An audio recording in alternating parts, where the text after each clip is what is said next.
హుస్నాబాద్ పట్టణంలోని market yard లో ఏర్పాటు చేసిన కార్యక్రమంలో హుస్నాబాద్, అక్కన్నపేట, కోహెడ మండలాల్లోని ప్రభుత్వ పాఠశాలల్లో 10వ తరగతి చదువుతున్న విద్యార్థులకు 456 సైకిళ్లను ఉచితంగా పంపిణీ చేశారు కేంద్ర హోంశాఖ సహాయ మంత్రి బండి సంజయ్. ఈ కార్యక్రమంలో జిల్లా కలెక్టర్ కె హైమవతి, జిల్లా అదనపు collector Garima Agarwal, DEO Srinivas Reddy, Husnabad RDO Rammurthy, విద్యార్థులు, ఉపాధ్యాయులు, విద్యార్థుల తల్లిదండ్రులు తదితరులు ఈ కార్యక్రమంలో పాల్గొన్నారు. ఈ సందర్భంగా కేంద్ర హోంశాఖ సహాయ మంత్రి బండి సంజయ్ మాట్లాడుతూ, దేశ ప్రధానమంత్రి నరేంద్ర మోదీ సూచన మేరకు కరీంనగర్ లోక్సభ నియోజకవర్గ పరిధిలోని ప్రభుత్వ పాఠశాలల్లోని విద్యార్థులకు ఉచితంగా సైకిళ్ల పంపిణీ కార్యక్రమం చేపట్టామన్నారు. ఇప్పటి వరకు సిరిసిల్ల, కరీంనగర్, హుజూర్బాద్ లో సైకిల్ పంపిణీ చేశారని, హుస్నాబాద్ లో పంపిణీ చేయడం 4వ కార్యక్రమమని అన్నారు. ప్రభుత్వ పాఠశాలల్లో చదివే విద్యార్థులందరికీ ఉచితంగా సైకిల్ అందించడం లక్ష్యంగా పెట్టుకున్నానని, ప్రధానమంత్రి సూచన మేరకు దాతల సహకారంతో ఈ కార్యక్రమం చేపట్టినట్లు తెలిపారు. ప్రభుత్వ పాఠశాలల్లో చదివే విద్యార్థులు పాఠశాలకు రావడానికి ఇబ్బంది కలగకుండా ఈ సైకిళ్లు అందిస్తున్నామన్నారు. ఇది విద్యార్థులకు వారి జీవితంలో మొదటి ఆస్తి అని అన్నారు. ప్రమాదాలు జరగకుండా జాగ్రత్తగా నడపాలని విద్యార్థులకు సూచించారు. నర్సరీ నుంచి 6వ తరగతి చదివే విద్యార్థుల కోసం మోడీ కిట్ పేరుతో note books, pens, pencil, lunch box, water bottles తో కూడిన కిట్ ను అందించే కార్యక్రమం చేపట్టబోతున్నామన్నారు. ప్రైవేటు బడులకు మించి ప్రభుత్వ బడుల్లో క్వాలిఫైడ్ టీచర్లు ఉన్నారని, ప్రభుత్వ బడులలో పిల్లలను చేర్పించాలన్నారు. ముఖ్యంగా పిల్లలు అనగానే వాళ్ళు ఒక ప్లెయిన్ పేపర్ లాంటి వాళ్ళు. తెల్ల పేపర్ ఎలా ఉంటుంది, వాళ్ళకి రాగద్వేషాలు ఏముండవు, వాళ్ళ పాపం చాలా ప్లెయిన్గా మనం చూడొచ్చు వాళ్ళని. ఈ ప్లెయిన్ పేపర్ని మనం దాన్ని ఏ కలర్ వేస్తామో, వాళ్ళకి ఎలాంటి గౌరవ సంస్కారాలు నేర్పిస్తామో, ఎలా వాళ్ళకు ఉన్నతంగా మనం విద్యాభ్యాసం నేర్పిస్తామో వాళ్ళు ఆ రకంగా వాళ్ళు జీవితంలో ఉన్నత స్థానానికి వెళ్తారు. కాబట్టి ఇంత ప్లెయిన్ పేపర్గా ఉన్న వాళ్ళ మైండ్ని ఉన్నతమైన ఆశయాల వైపుగా మన విద్యార్థుల్ని, మన టీచర్స్, గురువులు వాళ్ళని మలచాలని నేను కోరుకుంటున్నాను. ఎందుకంటే వాళ్ళకంటూ ఏమీ ఉండదు పాపం, వాళ్ళు చాలా అమాయకంగా ఉంటారు, వాళ్ళకి చదువు ఈ టెన్షనే ఉంటుంది ఎప్పుడు. కాబట్టి ఇలా ఉన్న వాళ్ళని మనము సమాజం పట్ల ఒక గౌరవభావాన్ని, గురువుల పట్ల గౌరవభావాన్ని, పెద్దల పట్ల వాళ్ళ గౌరవభావాన్ని మనం వాళ్ళలో పెంపొందించాలి. ఎప్పుడైతే పెద్దవాళ్ళని గౌరవభావంతో వాళ్ళు అలవాటు చేసుకుంటారో అన్నిటినీ పాజిటివ్ మైండ్ తోటి రిసీవ్ చేసుకోవటం అనేది వాళ్ళకి అలవాటు అవుతుంది. ఎప్పుడైతే పాజిటివ్ మైండ్తో వాళ్ళు ఉంటారో అప్పుడు వాళ్ళు చదువులో కానీ ఇంకా వేరే రంగంలో కానీ ఫ్యూచర్లో అభివృద్ధి చెందడానికి అవకాశం ఉంటుంది. కాబట్టి పిల్లలకి ఇలాంటి మంచి అలవాట్లని, మంచి సంస్కారాన్ని నేర్పించాలని నేను కోరుకుంటున్నాను. ఈరోజు ముఖ్యంగా ఏదైతే కనుక మనకి మినిస్టర్ గారు, హానరబుల్ మినిస్టర్ గారు ఈ ప్రోగ్రాం మీ పిల్లలందరికీ ఏర్పాటు చేశారో ఇది చాలా ఉన్నతమైన కార్యక్రమము. అందరికీ, సమాజంలో ఉన్న పిల్లలందరికీ కూడా ఇలాంటి అవకాశాన్ని మీకు ఉపయోగించుకునే అవకాశం కలిగింది. దీన్ని మంచిగా ఉపయోగించుకోండి. అదేవిధంగా మీరు ఉన్నతంగా ఎదగాలని, మీరు మంచి సంస్కారాన్ని అలవాటు చేసుకోవాలని నేను కోరుకుంటున్నాను. అదేవిధంగా మీ తల్లిదండ్రులు మీ మీద ఎన్నో ఆశలు పెట్టుకొని ఉంటారు. అలా విధంగా ఈ ఆశలు ఎక్కువ పెట్టుకోకూడదు. వాళ్ళకి ఉన్నతంగా ఎదగడం కోసం మనం ఒక మార్గాన్ని మాత్రమే సూచించాలి. వాళ్ళు దాన్ని సెలెక్ట్ చేసుకోవాలి. నువ్వు డాక్టరే కావాలి, నువ్వు ఇంజనీరే కావాలి, లేకపోతే నువ్వు సో కావాలని పిల్లల్ని ఇన్సిస్ట్ చేయకూడదు. సో సమాజంలో అన్ని రకాల వృత్తులు ఇంపార్టెంటే, అన్ని ప్రొఫెషన్స్ గొప్పవే. కాబట్టి పిల్లలు వాళ్ళు ఏది చూజ్ చేసుకున్నా ఆ రంగంలో వాళ్ళు అభివృద్ధి చెందడం కోసం తల్లిదండ్రులు, గురువులు అందరూ తప్పకుండా వాళ్ళ యొక్క సహకారాన్ని అందించాలని కోరుకుంటున్నాను. మీ ఫ్యూచర్లో మీరు మంచి ఉన్నత స్థానానికి ఎదగాలని, ఏ వృత్తి పట్లైనా సరే మీరు గౌరవభావంతో ఉండాలని, అన్ని వృత్తుల్ని సమభావంతో మీరు రెస్పెక్ట్ చేయాలని, అదేవిధంగా మీరు మంచి ప్రొఫెషన్లో, ఏ ప్రొఫెషన్ అయినా సరే ఆ ప్రొఫెషన్లో నిష్ణాతులు కావాలని నేను కోరుకుంటున్నాను. Thank you very much. విద్యార్థులకు 10th క్లాస్ చదివే విద్యార్థులందరూ కూడా సైకిల్స్ ఇస్తున్నారు. సహకరించండి అంటే ఆ పెద్ద వాళ్ళు మనకు సహకరించారు కాబట్టి వాళ్ళ సైకిల్స్ ప్రతి విద్యార్థికి ఎక్కడ మాకు సైకిల్ రాలేదు అనదు, అందరికి ఇస్తాం. 10th క్లాస్ చదివే ప్రతి విద్యార్థికి పక్కా సైకిల్ ఇస్తాం. ఇది డిఓ గారు, ఎంఈఓ గారు, ఉపాధ్యాయులు వాళ్ళ ద్వారానే ఇచ్చే ప్రయత్నం చేస్తున్నాం. కాబట్టి మీరందరూ కూడా రాబోయే భవిష్యత్తు నిర్ణయించుకోండి. మంచి ఆలోచనతో మీరు ముందు పోయే ప్రయత్నం చేయండి. మీరు చదువుకున్న చదువు సమాజానికి ఉపయోగపడే విధంగా మీరు ప్రయత్నం చేయండి. మీ పేరెంట్స్ ఏవైతే అనుకున్నారో వారి లక్ష్యాలను అనుగుణంగా మీరు ముందుకు పోయే ప్రయత్నం చేయండి. మీ అందరూ ఒక మంచి భవిష్యత్తును నిర్ణయించుకోవాల్సిందిగా మీ అందరికీ విజ్ఞప్తి చేస్తూ, తప్పకుండా రాబోయే రోజుల్లో మీరు పక్కా సక్సెస్ కావాలని, సక్సెస్ అవుతారని చెప్పి, మీరు అనుకున్న లక్ష్యాన్ని చేరుకోవాలని చెప్పి మీ తల్లిదండ్రుల ఆశలు మీరు నెరవేర్చాలని చెప్పి మీరు మీ కుటుంబాలు నిండు నూరేళ్ళు ఆయురారోగ్యాలతో ఉండాలని చెప్పి ఆ శక్తిని, ఆ ఆలోచనను, ఆ ఆశీర్వాదాన్ని ఆ తల్లి అమ్మవారు మీకు అందించాలని చెప్పి మనస్ఫూర్తిగా విజ్ఞప్తి చేస్తూ ఈరోజు కార్గిల్ దివస్, ఇలా కార్గిల్ దివస్ ఈరోజు ఇలా పాకిస్తాన్ వచ్చి కార్గిల్లో మన సైనికులను హతమార్చిన తర్వాత అప్పుడు అటల్ బిహారీ వాజ్పేయి గారి గవర్నమెంట్ వెంటనే పోయి పాకిస్తాన్ లోపల చొరబడి వాళ్ళని ఏ విధంగా సైనిక స్థావరాలను హతమార్చిందో ఒక్కసారి మనం గుర్తుంచుకోవాలి. ఆ అమరుల యొక్క త్యాగాలను ఎప్పుడు ప్రభుత్వం వృధా చేయాలి. మొన్న తెలుసు సింధూర్ తెలుసా? సింధూర్లో ఏం జరిగింది తెలుసు కదా. నీ మతమేందిరా అని చెప్పి హిందూ అని చెప్తే కాల్చి చంపేసిండు, అవునా కదా? కానీ నరేంద్ర మోడీ గారు ఏం చేశారు, మన సైనికులు ఏం చేశారు, అరే నువ్వు మామూలను చంపుతా వారమా అడ్డ మీదకి వచ్చని చెప్పి మళ్ళీ ఇక్కడి నుంచి మన సైనికులు పోయి పాకిస్తాన్ లోపల వాళ్ళ ఇంట్లో చొరబడి 20 నిమిషాల్లో మన శత్రు స్థావరాలన్నింటినీ కూడా మిలిటరీ స్థావరాలను దెబ్బతీసి వచ్చినటువంటి వీర సైనికులు మన సైనికులు. ఎక్కడ వణికిపోయే ప్రసక్తి లేదు.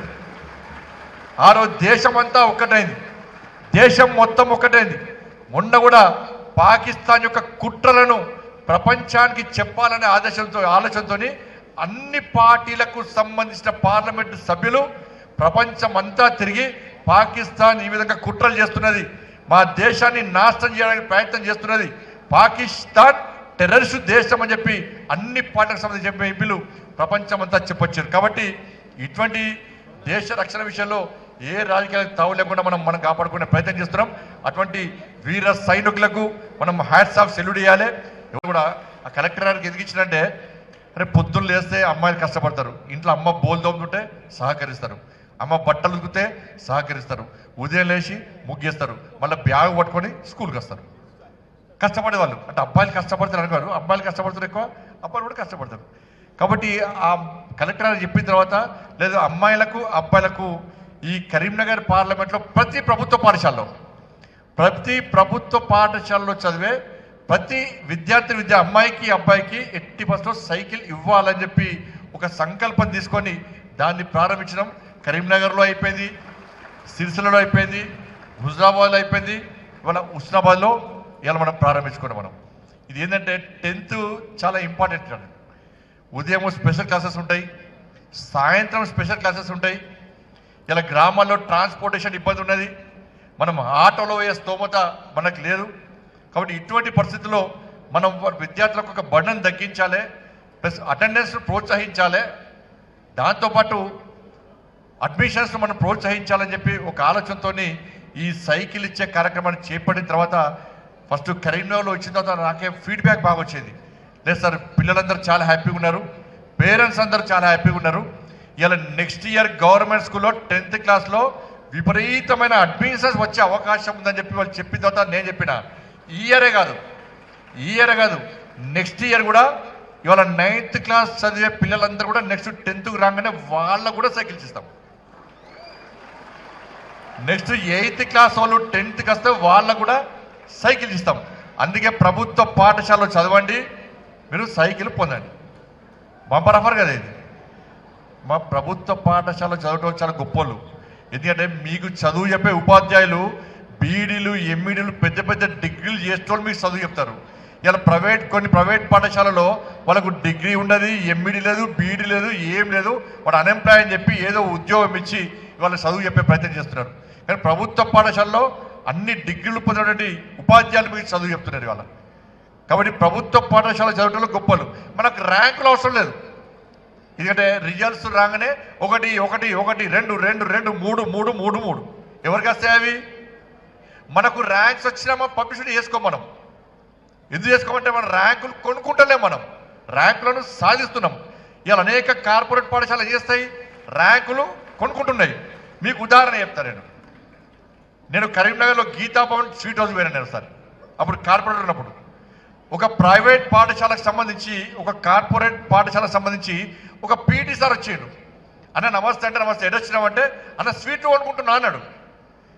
దేనికి అన్న ఈ పాకెట్స్ దేనికి? ఆ స్వీట్ ప్యాకెట్లు అంటే అన్న ఎల్లుండి 10th రిజల్ట్స్ వస్తున్నాయి, ఎల్లుండి 10th రిజల్ట్స్ వస్తున్నాయి, మా స్కూల్కు 6th ర్యాంక్ వస్తుంది అన్నాడు. ఎల్లుండి 10th రిజల్ట్స్ వస్తున్నాయి, మా స్కూల్కు 6th ర్యాంక్ వస్తుంది అన్నాడు. ముందు తెలుస్తుంది ఎవరికైనా? నేను అనుకున్నాను ఎట్లా తెలుస్తుందా అంటే, లేదన్నా మాకు వస్తుందని అన్నాడు. నేను రిజల్ట్స్ రోజు చూస్తే నిజంగా స్కూల్కు 6th ర్యాంక్ వచ్చింది. ఆ ర్యాంకు సాధించినట్ట, ర్యాంకు కొన్నట్ట? సాధించినట్ట కొన్నట్ట? ఆ ర్యాంకులు మనకు అవసరమా? మన పాఠశాల ఉపాధ్యాయులకు వేస్తారా? మీ ప్రధానశాల కొనుక్కోమని చెప్తారా? ఏమంటారు? కష్టపడి చదువుకోండి, ర్యాంకులు పొందాలి, మంచి భవిష్యత్తును మనం నిర్ణయించుకోవాలి. వాళ్ళే ఆదర్శం. ఇలా మీ సిద్దిపేట కలెక్టర్ గారు ఫస్ట్ వరకు గవర్నమెంట్ టీచర్ ఉండి ఆర్టీఓ వచ్చారు. కరీంనగర్ కూడా చాలా మంచి సేవలు అందించారు. చాలా మంచి సేవలు అందించి కష్టపడి పైకి వచ్చి ఇవాళ జిల్లా కలెక్టర్ ఇవాళ సమాజానికి సేవలు చేస్తున్నారు. ఒక లక్ష్యం వరకు, ఎస్ నేను కలెక్టర్ కావాలి, సమాజానికి సేవ అని చెప్పి ఒక లక్ష్యం ఎన్నుకొని వాళ్ళ టీచర్ నుంచి ఆర్డీఓ నుంచి కలెక్టర్ స్థాయికి వచ్చినట్టే ఎంత గొప్ప ఆలోచన ఒకసారి తీసుకోండి.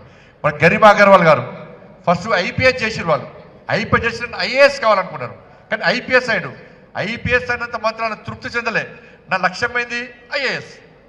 ఐఏఎస్ కావాలని చెప్పి కష్టపడి ఐపీఎస్ వస్తే కూడా వాళ్ళ మళ్ళీ కష్టపడి పనిచేసి మళ్ళీ గ్రూప్స్ రాసి మళ్ళీ ఐఏఎస్ అయ్యారు. వీళ్ళ ఆదర్శం మనకు. మీ సిపిఆర్ కూడా అంతే. మీ సిపిఆర్ కూడా ఒక వెటరీ డాక్టర్ కనుక లేదు ఐపీఎస్ కావాలి, నేను ఐపీఎస్ అయి నేను పోలీస్ అయి ఈ సమాజానికి సేవ చేయాలని చెప్పి ఈ ప్రజలు రక్షించాలనే ఉద్దేశంతో వారు కూడా ఒక వెటరీ డాక్టర్ అయి ఇవాళ ఐపీఎస్ అయి మన సిపిఐ ఉన్నారు. వీళ్ళందరూ ఆదర్శం మనకు. ఇలా బుక్స్ చూస్తాం మనం.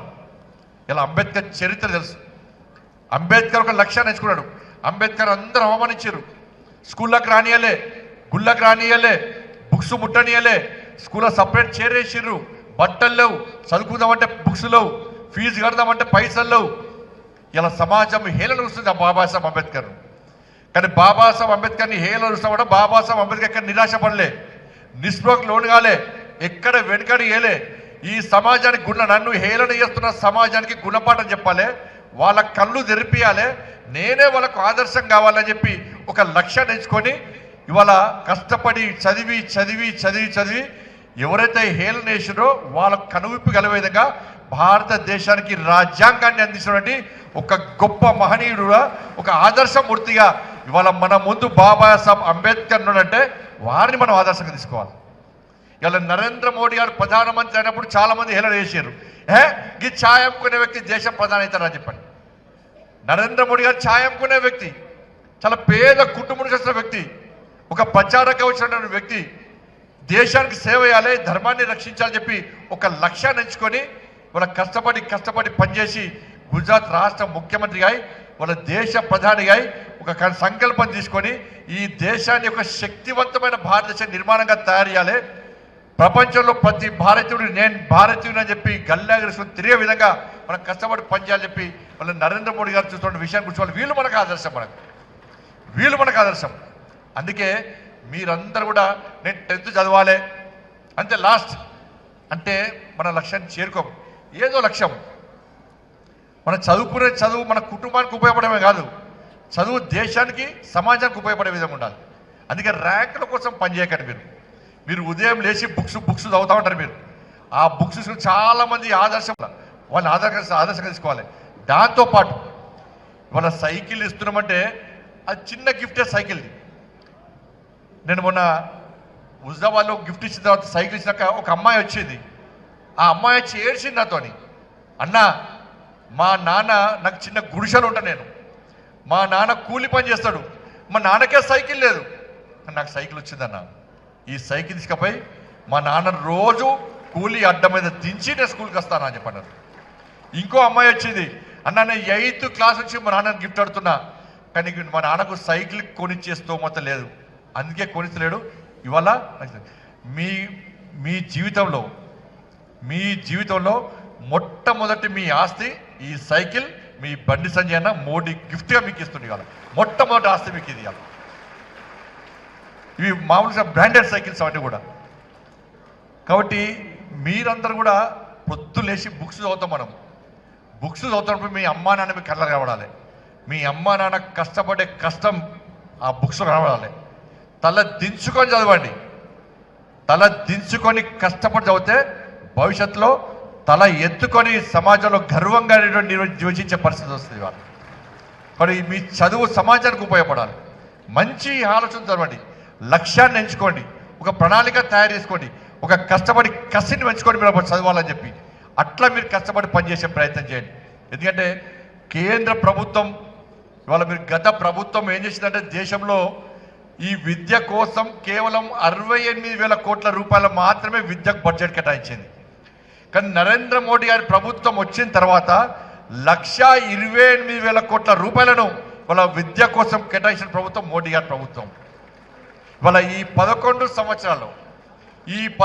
సంవత్సరాల్లో 8 లక్షల కోట్ల రూపాయలను విద్య కోసం కేటాయించిన ప్రభుత్వం నరేంద్ర మోడీ ప్రభుత్వం. ఇవాళ మీరు సైనిక్ స్కూళ్ళు కానీ, కేంద్రీయ విద్యాలయాలు కానీ, నవోదయ పాఠశాలలు కానీ, ఏకలవ్య పాఠశాలలు కానీ ఇవన్నీ కూడా ఏర్పాటు చేసి విద్యార్థులకు ఒక క్రమశిక్షణ, దేశభక్తి, విద్యను అందించాలని ఒక లక్ష్యంతో మనం ముందు ప్రయత్నం చేస్తున్నాం. కాబట్టి ఈరోజు ఈ సైకిళ్ళ పంపిణీ కార్యక్రమాన్ని మనం ముందు తీసుకుపోయే ప్రయత్నం చేస్తున్నాం.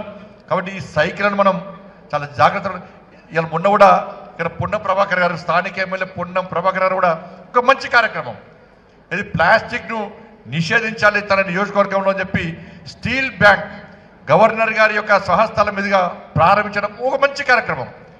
రాజకీయాలు ముఖ్యం కాదు. నేనైతే కరీంనగర్ పార్లమెంట్లో రాజకీయాలు బంద్ చేసిన, అందరం కలిసిమెలిసి ఈ కరీంనగర్ పార్లమెంట్ను అభివృద్ధి చేసుకోవాలని ఒక లక్ష్యంతో మాత్రమే పనిచేస్తున్నాను. నేనైతే బంద్ చేసిన. అందుకే మన పొన్నం ప్రభాకర్ గారు తీసుకున్న కార్యక్రమం చాలా మంచి కార్యక్రమం. ఇవాళ ప్లాస్టిక్ను నిషేధించడం అనేది మంచి కార్యక్రమం. దానికి తోడు కేవలం నినాదం ఇవ్వడమే కాకుండా ప్రతి గ్రామంలో స్టీల్ బ్యాంక్ ఏర్పాటు చేసి దాన్ని అమలు చేసే ప్రయత్నం చేయడం నిజంగా మంచి కార్యక్రమం. అది కూడా ప్రోత్సహించే ప్రయత్నం చేయాలి. కాబట్టి మొన్న ఢిల్లీకి వచ్చినప్పుడు కూడా పొన్న ప్రభాకర్ నేను ఢిల్లీకి వచ్చిన వారు నేను చెప్పిన నవోదయ స్కూలు వారు కష్టపడుతున్నారు, నేను కష్టపడుతున్నా, ఇద్దరం కలిసి కేంద్ర మంత్రి కలిసాం. తప్పకుండా హుస్నాబాద్కు నవోదయ పాఠశాల ఇవ్వాలని చెప్పి కేంద్ర మంత్రిని కోరడం జరిగింది. వారు కూడా సానుకూలంగా స్పందించారు. దాంతోపాటు సైనిక స్కూల్ కూడా ఇక్కడ ఏర్పాటు చేసే ప్రయత్నం ఇద్దరం కలిసి చేస్తున్నాం. పొన్నం ప్రభాకర్ గారు నేను కలిసి చేస్తున్నాం.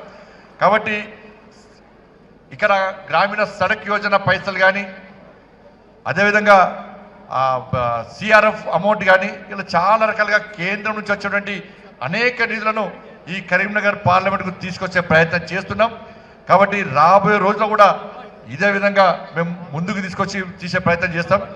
కేవలం ఇది మోడీ గిఫ్ట్, ఇది మోడీ గిఫ్ట్. ఈ మోడీ గిఫ్ట్తో పాటు ఒక ప్రణాళిక రూపొందించుకున్నాం. Next Modi kids, LKG nursery నుంచి 6th వరకు, ఎందుకంటే 7th, 8th, 9th వాళ్ళకు ఎట్లా సైకిల్స్ ఇస్తున్నాం మనం 10th వచ్చాక. నర్సరీ నుంచి 6th వరకు విద్యార్థులందరూ కూడా మోడీ కిడ్స్ అంటే ఒక బ్యాగు, దానిలో నోట్బుక్స్, పెన్సిల్స్, ఒక స్టీల్ వాటర్ బాటిల్ ఇది ఇవ్వాలని ప్లాన్ చేస్తున్నాం. దాంతోపాటు ప్రతి పాఠశాలలో RO ప్లాంట్స్, వాటర్ ప్లాంట్ పెట్టాలని చెప్పి కూడా ఒక ఆలోచన ఉంది. దాన్ని కూడా అమలు చేసే ప్రయత్నం చేస్తున్నాం. నెక్స్ట్ ప్రైవేట్ పాఠశాల ధీటుగా ప్రభుత్వ పాఠశాల విద్యార్థి నేను గవర్నమెంట్ స్కూల్లో చదువుతున్నా అని గల్లా ఎగిరేసుకొని తిరిగేటువంటి స్థాయి తీసుకురావడానికే ఇవాళ నేను ప్రయత్నం చేస్తున్నా. తప్పకుండా ప్రభుత్వ పాఠశాలకు నేను ప్రభుత్వ పాఠశాలకు వ్యతిరేకం కాదు, ప్రభుత్వ పాఠశాల కించపరచలేను. ఎవరైతే ర్యాంకుల కోసం మాత్రమే పనిచేస్తున్నారో పక్కా వాటిని వ్యతిరేకిస్తాను నేను. ఎవరైతే ర్యాంకులు కొనుక్కునే ప్రయత్నం చేస్తున్నారో వాళ్ళని పక్కా వ్యతిరేకిస్తాం మనం. కాబట్టి ఇవాళ మీరందరూ కూడా ప్రభుత్వ పాఠశాల చదవడం నిజంగా మనందరికి గర్వకారణం. నేను కూడా కష్టపడి కిందికి వచ్చినాను. నేను సరస్వతి శిశు మందిర్ పాఠశాల, అది కూడా ప్రభుత్వ పాఠశాల లెక్కనే, అది కూడా తక్కువ ఫీజు, ఉపాధ్యాయులు తక్కువ ఫీజు. మాకు దేశము, ధర్మము, సనాతన ధర్మము, సంస్కృతి, సాంప్రదాయాలు అనేటువంటి ఒక మంచి ఆలోచనతో సరస్వతి శిశు మందిర్లో మేము చదువుకోవడం జరిగింది. నేను ఇప్పుడు మీకు సైకిల్ 10th వచ్చేది. నేను 10th క్లాస్లో 9th క్లాస్లో నేను మా వాడలో కాపు ఒక సైకిల్ ఉండే, చిన్న సైకిల్కు 15 పైసలు. ఎంత? 15 పైసలు. గంట తిరిగి వస్తే 15 పైసలు కిరాయి కట్టాలి. కొంచెం పెద్ద సైకిల్కు 30 పైసలు గంట తిరిగి వస్తే. ఇక మొత్తానికే పెద్ద సైకిల్కు 50 పైసలు, గంట తిరిగి వస్తే 50 పైసలు. ఇలా మాకు కొనిచ్చేస్తూ లేదు. ఈ సైకిల్ నా జేబులోకి వెళ్ళిస్తానన్నాం, మీ జేబులోకి వెళ్ళడానికి నేను కోటీశ్వరుని కాదు. ఇది ప్రభుత్వ పథకం కూడా కాదు. ఇది కొంతమంది వ్యక్తులు, బడా పారిశ్రామికవేత్తలు, మీరందరూ నన్ను కష్టపడి ఎంపీ గెలిపిస్తే మా నరేంద్ర మోడీ గారు నన్ను కేంద్ర మంత్రి చేసింది కాబట్టి, హోంమంత్రి చేసింది కాబట్టి, కొంతమంది పెద్ద వాళ్ళకి ఏదో పని మీద వస్తే వాళ్ళని రిక్వెస్ట్ చేస్తారు, సార్ మీ సిఎస్ఆర్ ఫండ్సా ఏదో ఫండ్స్ ఇవ్వండి. నేను కరీంనగర్ పార్లమెంట్లో విద్యార్థులకు 10th క్లాస్ చదివే విద్యార్థులందరూ కూడా సైకిల్స్ ఇస్తున్నాను.